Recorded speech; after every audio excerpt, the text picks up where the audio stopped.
আল্লাহ প্রতিটি মানুষের ভেতরে প্রোগ্রাম করে দিয়েছেন যে তারা এই জীবনে একটি সফরে আছে।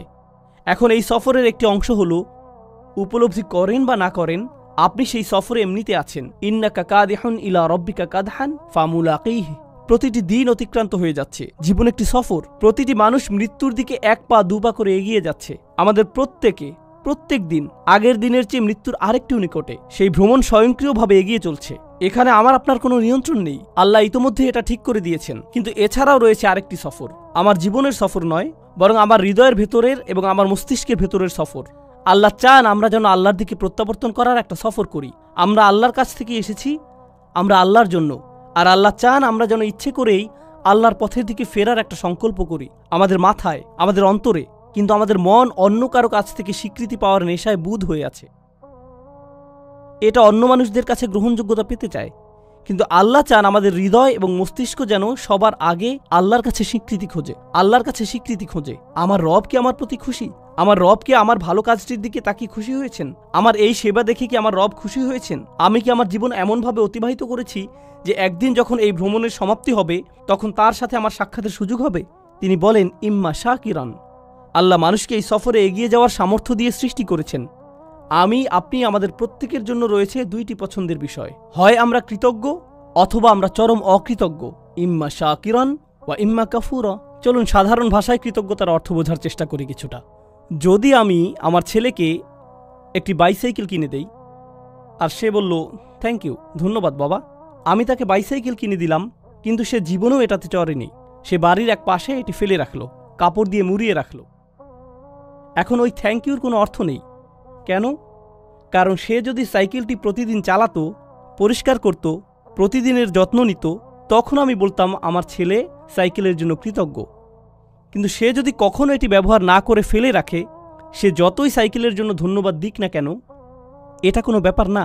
সাইকেলটা যে পরে থেকে ধুলাবালি সংগ্রহ করছে, তাই তার কথাগুলো ফাঁকা বুলি ছাড়া আর কিছুই না। এর নাম কৃতজ্ঞতা নয়। সহজে বোঝা গেল তো? যখন আল্লাহ আমাকে হেদায়েত দিয়েছেন, আল্লাহ আমাকে এই জীবনের একটি লক্ষ্য দিয়েছেন, আর আল্লাহ বলছেন তুমি কি এই হেদায়েতের জন্য কৃতজ্ঞ হবে? আমি কি সেই হেদায়েতের জন্য কৃতজ্ঞ হব নাকি হব না? তার মানে আল্লাহ আমাকে যা দিয়েছেন, যদি আমি তা ব্যবহার না করি, যদি আমি তা জীবন চলার পথে কাজে না লাগাই, তখন আমি যত খুশি আলহামদুলিল্লাহ বলতে পারি, এটা অর্থহীন। আমি তো উপহারটি ব্যবহার করছি না, আমি কোনোভাবেই এটি কাজে লাগাচ্ছি না। এটাই হলো ইম্মা শাকিরান ওয়া ইম্মা কাফুরা। অসাধারণ সুন্দর একটা ব্যাপার আছে যেদিকে আমি আলোচনার মোড় ঘুরিয়ে নিতে চাই। জানেন, এই একই সূরাতে, সূরাতুল ইনসানে পরের দিকে একেবারে সমাপ্তিতে আল্লাহ বর্ণনা করছেন, না বরং শেষের অংশে আল্লাহ জান্নাতি মানুষদের বর্ণনা দিয়েছেন। আল্লাহুম্মা আদখিলনা ফি জান্নাতিক। দোয়া করছি আল্লাহ যেন আমাদের তার জান্নাতে প্রবেশ করান। আমরা যখন আল্লাহর জান্নাতে প্রবেশ করব, পরিশেষে এমন একটা সময় আসবে আল্লাহ যার বর্ণনা দিয়েছেন এভাবে, তার প্রতি বিশ্বাসীদের পোশাক পরানো হবে বিশেষ ধরনের, হুল্লু আসাউইরা মিন ফিদ্দাহ, তাই না? তিনি বলছেন আলিয়াহুম সিয়াবু সুন্দুসিন খুদরুম ওয়া ইস্তাবরাক ওয়া হুল্লু আসাউইরা মিন ফিদ্দাহ। তাদেরকে বিভিন্ন ধরনের সিল্কের তৈরি পোশাক পরানো হচ্ছে, হাতে বিশেষ ধরনের ব্রেসলেট পরানো হচ্ছে। মনে করতে পারেন রোলেক্স ঘড়ির মতো কিছু, বিশেষ ব্র্যান্ডের ঘড়ি পরানো হচ্ছে, হাতে ব্রেসলেট পরানো হচ্ছে, সুন্দর জামা পরানো হচ্ছে। কেন তাদের স্পেশাল পোশাক পরানো হচ্ছে? ভালো পোশাক পরেন কারণ বিশেষ কোনো অনুষ্ঠানে যোগ দিতে যাচ্ছেন, তাই না? আপনি উত্তম পোশাক পরেন যখন বিশেষ কারোর সাথে সাক্ষাৎ করতে যান। ঠিক একই আয়াতের পরের অংশে তিনি বলেন ওয়াসাকাহুম রাব্বুহুম শারাবান তাহুরা। আর তাদের রব আল্লাহ তাদেরকে পবিত্র ড্রিঙ্কস পান করতে দিবেন। আপনারা সরাসরি আল্লাহর সাথে সাক্ষাৎ করতে যাচ্ছেন। আপনাকে বিশেষ পোশাক পরানো হচ্ছে জান্নাতে, কারণ আপনি আল্লাহর সাথে সাক্ষাৎ করতে যাচ্ছেন। এখন জান্নাতে যখন আল্লাহর সাথে আপনার সেই সাক্ষাৎটি হবে, আল্লাহ আমাদের সবাইকে তার সাথে সেই সাক্ষাৎটি করার সৌভাগ্য দান করুন। যখন সেই সাক্ষাৎটি হবে, তিনি আমাদের একটা ড্রিঙ্কস দিচ্ছেন, সুস্বাদু পানীয় দিচ্ছেন। আর যখন পবিত্র পানীয় আমাদের দিচ্ছেন, তিনি তখন আমাদের সাথে কথা বলছেন, ইন্না হাযা কানা লাকুম জাযাউন ওয়া কানা সাঈকুম মাশকুরা। এটি তোমাদের বেতন, এটি তোমাদের পুরস্কার, আর তোমাদের কর্মপ্রচেষ্টা ছিল প্রশংসাযোগ্য। তোমাদের চেষ্টাগুলো স্বীকার করে নেওয়া হলো। অর্থাৎ মানুষকে সৃষ্টি করা হয়েছে উল্লেখের অযোগ্য করে।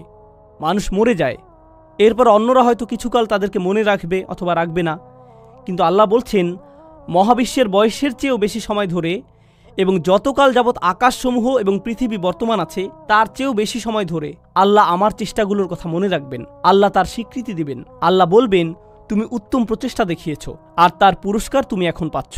আল্লাহ আমার স্বীকৃতি দেবেন, আমি তখন মাজকুর হয়ে যাব আল্লাহর নিকট। আল্লাহ নিজে আমার উল্লেখ করবেন। আমরা যে আল্লাহর জিকির করি, এটি একটি দিক। আর এই আয়াতে আল্লাহ আপনার জিকির করছেন, তিনি আপনার কথা উল্লেখ করছেন, তিনি আপনার প্রচেষ্টাগুলোর কথা মনে করছেন, তিনি আপনার চেষ্টাগুলোর স্বীকৃতি দিচ্ছেন। তো এখন আমি আমার চাহিদা সম্পর্কে শিখলাম যে এটা বৈধতা চায়, আমার স্বীকৃতি পাওয়ার চাহিদা, আমার উল্লেখ পাওয়ার আকাঙ্ক্ষা। আল্লাহ যে পিপাসা আমার ভিতরে স্থাপন করে দিয়েছেন, আর কোনো মানুষ সে তৃষ্ণা কখনো মেটাতে পারবে না। যখন অন্য কারো মনোযোগ চাইবেন বা অন্য কারো স্বীকৃতি চাইবেন, আপনি সর্বদা হতাশ হবেন। এরপর উপলব্ধি করবেন, যদি আপনি সত্যি কৃতজ্ঞ হন, যদি প্রকৃত শুকরগুজারি হন, তখন আপনি শুধু আল্লাহর কাছ থেকে স্বীকৃতি খুঁজবেন, শুধুই তার কাছে। এটাই আপনার জন্য যথেষ্ট। আর যখন তা যথেষ্ট হবে, জান্নাতে আল্লাহ বলবেন, এই যে তোমার স্বীকৃতি। এটা সেই একই সূরা। প্রসঙ্গত, যখন আমরা অন্যদের জন্য মঙ্গলজনক কিছু করব, ইউতঈমুনা তাআম, তারা অন্যদের আহার করায়, আল্লাহ বলেন, ইন্নামা নুতঈমু লিওয়াজহিল্লাহি লা নুরিদু মিনকুম জাযাআন ওয়ালা শাকুরা। এমনকি যখন আপনি অন্যদের জন্য ভালো কিছু করেন, আপনি তাদের নিকট প্রশংসা খোঁজেন না, আপনি থ্যাংক ইউ খোঁজেন না, আপনি তাদের কাছে স্বীকৃতি খোঁজেন না। এই কথা আপনি নিজেকে মনে করিয়ে দেন এবং তাদেরকেও। আমি আপনাদের কাছে কিছুই চাই না, আমি শুধু আল্লাহর সামনে কিছু নিয়ে দাঁড়াতে চাই। আমি শুধু চাই আল্লাহ দেখুক আমি কি করেছি। আমি শুধু চাই আল্লাহ যেন আমার এই কাজে খুশি হন। এটাই আমার সমস্ত চাওয়া। আর এই শিক্ষাটি আল্লাহ আমাদেরকে এই সুন্দর সূরার একেবারে কেন্দ্রে প্রদান করেছেন, স্মরণীয় হওয়ার প্রশ্নের মাধ্যমে। আমাদের তাদের অন্তর্ভুক্ত হওয়া যারা আল্লাহর প্রতি কৃতজ্ঞ, আল্লাহর প্রতি কৃতজ্ঞতার জিন্দেগি যাপন করা।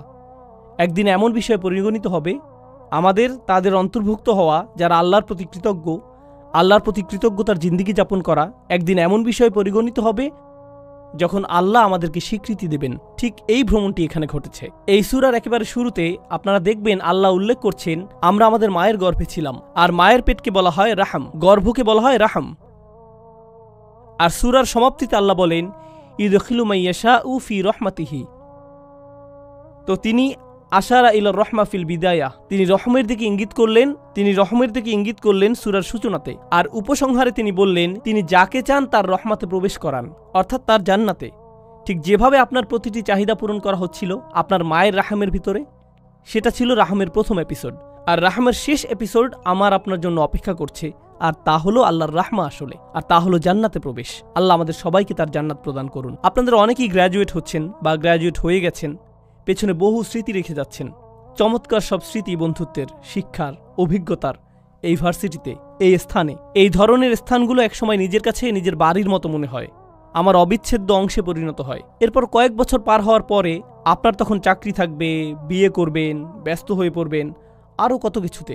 হঠাৎ একদিন সিদ্ধান্ত নিলেন নিজ ভার্সিটিতে বেড়াতে আসবেন, ঠিক শুধু অতীত স্মৃতিগুলো মনে করতে। আবার ভার্সিটিতে ঘুরতে এলেন, তখন লক্ষ্য করেছেন দেয়ালগুলো আগের মতোই আছে, রাইট? রেস্টুরেন্টটাও আগের মতোই, বন্ধুদের সাথে যে জায়গাগুলোতে আড্ডা দিতেন তাও আগের মতোই আছে, অজুর জায়গাটাও একটুও বদলায়নি। কিন্তু আশেপাশের সবগুলো মুখ অপরিচিত, কেউ আপনাকে চেনে না। সবকিছুই আগের মতো সুন্দর, কিন্তু আমার জন্য নয়, এখন এগুলো অন্যদের জন্য। আপনাকে সম্পূর্ণরূপে সরিয়ে ফেলা হয়েছে, আপনি আর এখানে মাজকুর নন। এমনকি এই ধারণা, যা আর কখনো ফিরে পাই না। শিক্ষকের হয়তো আপনার কথা স্মরণে আনতে বহু কষ্ট হয়, তাকিয়ে বলে, তুমি আমার ক্লাসে ছিলে, রাইট? আমি ভেবেছিলাম আমি আপনার সেরা ছাত্র। না, আমার এরকম বহু সেরা ছাত্র আছে, তুমি অতটা সেরা নও। আপনার নাম এভাবে মানুষ ভুলে যাবে। তাই আমাকে আপনাকে একটা সিদ্ধান্ত নিতে হবে। ভার্সিটি ছেড়ে যাওয়ার এই ক্ষণে, গ্র্যাজুয়েট হওয়ার এই মুহূর্তে তোমরা হয়তো চাকরি নিয়ে ভাবছ, একটি ক্যারিয়ার নিয়ে ভাবছ, তোমার জীবনের পরবর্তী চ্যাপ্টার নিয়ে ভাবছ। জীবনের এরকম প্রতিটি চ্যাপ্টারের একটা টাইটেল থাকতে হবে। আল্লাহ কিভাবে আমার জীবনের এই চ্যাপ্টারের কথা মনে রাখবেন? তিনি কিভাবে মনে রাখবেন? আমি জানি যখন একটা চাকরি পেতে যাচ্ছেন তখন আমার মা কি বলবে, আমার বাবা কি বলবে, মানুষ কি বলবে, কত টাকা বেতন পাবো, অ্যাপার্টমেন্ট কোথায় পাবো, আমি কি অমুক জিনিসটি পাচ্ছি, তমুক জিনিসটি পাচ্ছি।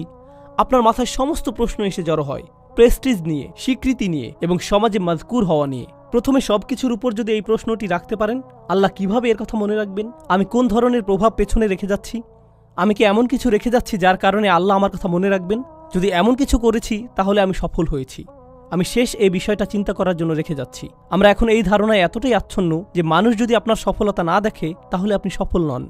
মানুষের চোখে আপনার সফলতা দৃশ্যমান না হলে আপনি সফল নন, তাই তো? এখন কেউ একজন এসে আমাকে বলতে পারে, এই ভাই আপনি তো দারুণ সফল, কিভাবে এত সফল হলেন? তখন আমি জিজ্ঞেস করলাম, আচ্ছা কিভাবে বুঝলেন আমি সফল? আমার সফলতাটা কি? ও, আপনার যে বিশাল সংখ্যক ফলোয়ার আছে, লক্ষ লক্ষ মানুষ আপনার ভিডিও দেখে, এই জন্য আপনি সফল। তখন আমি বলি সুবহানাল্লাহ, আমরা কোরআন থেকে কত দূরে সরে এসেছি, আমাদের চিন্তাভাবনা কোরআন থেকে কত দূরে। জানেন তো নূহ আলাইহিস সালামের প্রায় কোনো ফলোয়ারই ছিল না, তার অত অনুসারী ছিল না, আর বিশাল এক সময় ধরে তার কোনো অনুসারীই ছিল না। বস্তুত আপনি যদি নূহ আলাইহিস সালাম সম্পর্কে জিজ্ঞেস করেন, তার নিজের অঞ্চলে মানুষ তাকে নিয়ে উপহাস করত, ওই বৃদ্ধ মানুষটা, সে তো একটা পাগল। এই ধরনের কটু কথা তিনি শত শত বছর ধরে শুনে আসছিলেন। আর একমাত্র যিনি তার সেই যন্ত্রণাগুলোর কথা মনে রেখেছেন, কোনো ঐতিহাসিক সেই সংগ্রামের কথা লিখে রাখেননি, যার কোনো নথিপত্র বর্তমান নেই। ভাবছেন কিছু মানুষ নূহ আলাইহিস সালামের জীবনী লিখে রেখেছিল যেন মানুষ তার কথা মনে রাখতে পারে? না না না, আল্লাহ এটা রেকর্ড রেখেছেন, আর আল্লাহ তাকে মাজকুর বানিয়েছেন।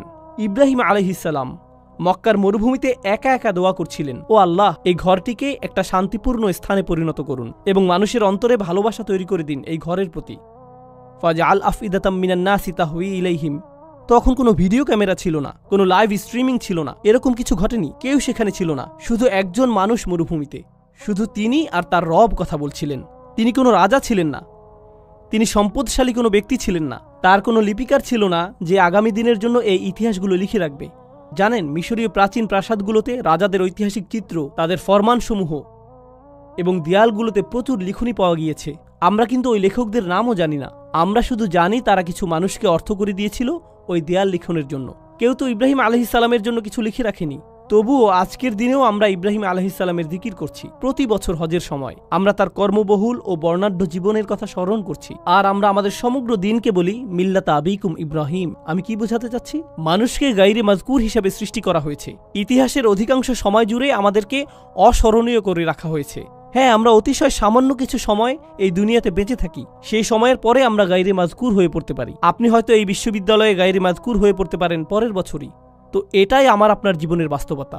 আপনি যদিও কারো প্রচুর উপকার করেন, বছরখানেক পরেই সে ভুলে যেতে পারে তুমি আমার জন্য কি করেছো। শুধুমাত্র একজনের কাছে আপনি চিরকালের জন্য মাজকুর থাকবেন, আর তিনি হলেন আল্লাহ আজ্জা ওয়া জাল্লা। তাই আল্লাহ তাআলা বলছেন, আল ইয়াউমা নানসাকুম কামা নাসিতুম লিকা ইয়াউমিকুম হাযা।